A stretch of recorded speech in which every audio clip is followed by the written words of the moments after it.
Hello friend, સ્વાગત છે તમારું મારી ગુજરાતી રસોઈ ટિપ્સ ચેનલમાં।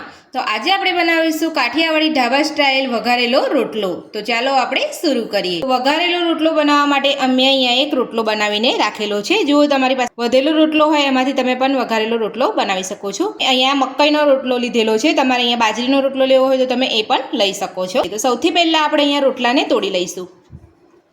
તો રોટલાના આપણે નાના નાના પીસ કરી લઈશું।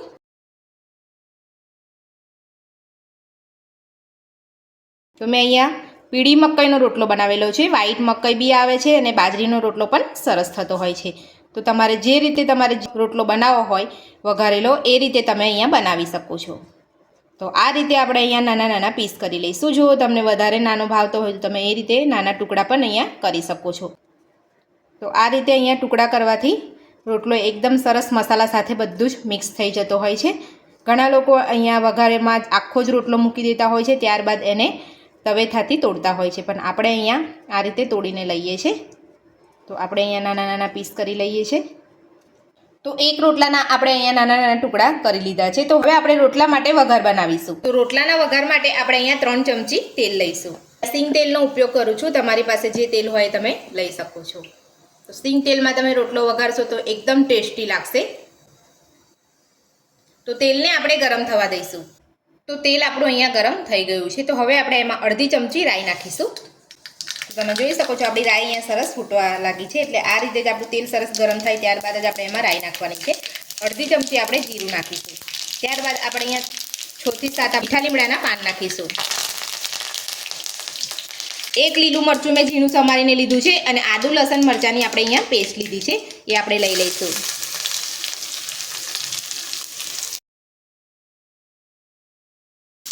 બધું જ આપણે સારી રીતે સાતડી લઈશું। તો આદુ લસણ મરચાં આપણે અહીંયા સરસ સતળાઈ ગયા છે। તો હવે આપણે અહીંયા ઝીણી સમારેલી ડુંગળી અને આપણે અહીંયા ઝીણા સમારેલા ટામેટા લીધા છે। તો સૌથી પહેલાં આપણે અહીંયા ડુંગળીને શેકી લઈશું।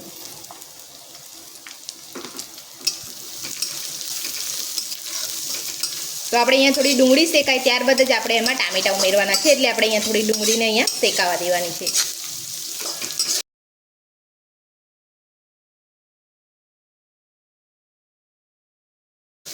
આપણે અહીંયા મીડિયમ ટુ સ્લો ગેસ ઉપર જ ડુંગળીને સાતડવાની છે, આપણે ફૂલ ગેસ નથી રાખવાનો। તો આ રીતે તમે વઘારેલો રોટલો બનાવશો ને તો એકદમ રોટલો ટેસ્ટી બનશે। તમે મારી આ રીતથી ઘરે એકવાર જરૂરથી ટ્રાય કરજો। તો ડુંગળી આપણી અહીંયા સરસ સતળાઈ ગઈ છે। તો હવે આપણે એમાં ઝીણા સમારેલા ટામેટા નાખીશું। તો મેં અહીંયા એક મીડિયમ સાઇઝનું ટામેટું લીધેલું છે, એ આપણે અહીંયા ઝીણું સમારેલું। તો હવે આપણે ટામેટાની ઉપર થોડું સ્વાદ પ્રમાણે મીઠું નાખી આપીશું, તો જલ્દી ટામેટા સરસ કૂક થઈ જાય। હવે આપણે બધું જ મિક્સ કરી લઈશું અને ટામેટા અને ડુંગળી બરાબર સરસ સતળાઈ જાય ત્યાં સુધી આપણે એને થવા દઈશું। તો આ રીતે એને મિક્સ કરતું રહેવાનું છે, એટલે સરસ બધું સતળાઈ જશે।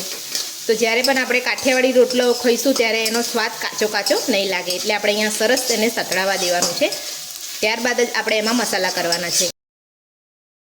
તો આપણા ટામેટા અહીંયા સરસ કૂક થઈ ગયા છે, તમે જોઈ શકો છો આપણે અહીંયા ટામેટા એકદમ આખા નથી દેખાતા। તો હવે આપણે એમાં મસાલો કરીશું।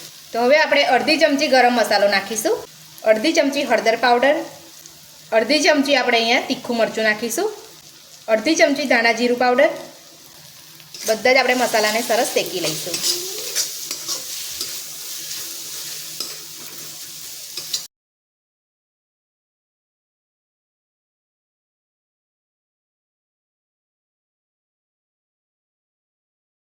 તો હવે આપણે એમાં થોડું પાણી નાખીશું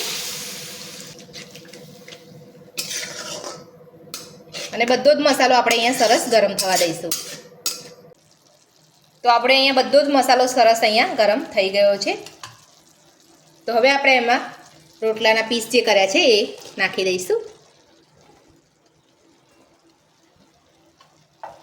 અને બધું જ આપણે સારી રીતે મિક્સ કરી લઈશું।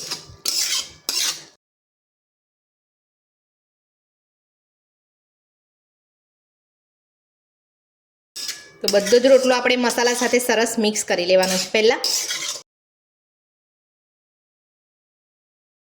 તો બધું જ મસાલા સાથે આપણે અહીંયા રોટલાને મિક્સ કરી લીધો છે। તો હવે આપણે એની અંદર છાશ નાખીશું। તો તમારે અહીંયા જે રીતની છાશ જોઈતી હોય એ રીતે તમારે છાશ નાખવાની છે। કારણ કે રોટલો વધારે છાશ પીશે એટલે થોડી આગળ પડતી છાશ જોઈશે। તો હવે આપણે અહીંયા મીડિયમ ગેસ ઉપર રોટલાને 2 થી 3 મિનિટ જેટલું થવા દઈશું, ત્યારબાદ ચેક કરીશું. એટલે હવે આપણે અહીંયા ઢાંકી લઈએ છીએ.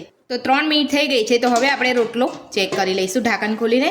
તો તમે જોઈ શકો છો તેલ આપણું અહીંયા રોટલા ઉપર આવી ગયું છે અને રોટલામાં આપણે અહીંયા છાશ પણ સરસ ચૂસાઈ ગઈ છે. જો તમને છાશ ઓછી લાગતી હોય તો તમે બીજી ઉમેરી શકો છો. અને આ રીતે જ આટલી જ છાશ ઉમેરીને આ રીતનો ઠીક રોટલો વઘારેલો ખાવામાં જ મસ્ત મજા આવશે.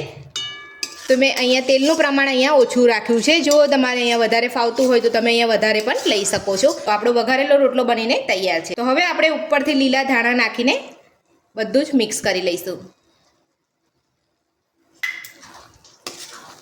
તો હવે આપણે ગેસ બંધ કરી લઈશું. તો આપણે અહીંયા બધું સરસ મિક્સ કરી લીધું છે. તો હવે આપણે વઘારેલા રોટલાને સર્વ કરી લઈશું.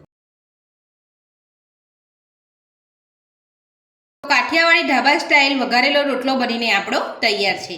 તો મારી આ રીતથી તમે ઘરે એકવાર જરૂરથી બનાવજો. જો તમને મારી આજની રેસીપી પસંદ આવી હોય તો મારા વિડીયોને લાઇક કરજો, ચેનલને સબસ્ક્રાઈબ કરજો, તમારા મિત્રોને જરૂરથી શેર કરજો. Thank you.